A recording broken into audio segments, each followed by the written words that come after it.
يا قلبي المجروح بالله اتحمل، واصبر على جور الزمن وثقاله.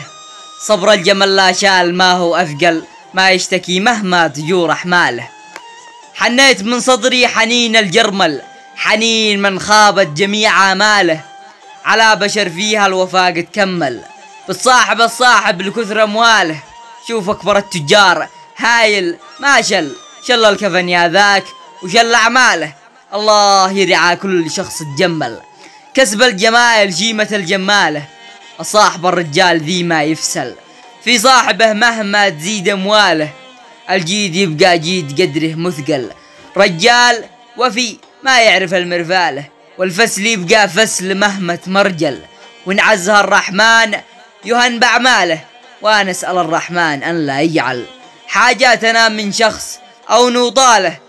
لو ما لقينا شربنا والمأكل، العز فينا والوفاء حناله. ما احنا كما بعض البشر نتمثعل، احنا خلقنا الله رجال جياله.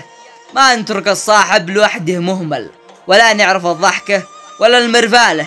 حنا رك الصاحب نلبه لاتصل، لا قال فزعه يارفق جيناله. ما احنا من اللي صحبته في المجل، وفي الشدايد قام قفل جواله. مش مشكلة دام الزمن ذا غربل، بين لنا أهل الجود والحثالة. مش مشكلة دام الزمن ذا غربل، بين لنا أهل الجود والحثالة. والختم باصلي على من أرسل، نبينا المختار محمد وآله. نبينا المختار محمد وآله. سلامتكم.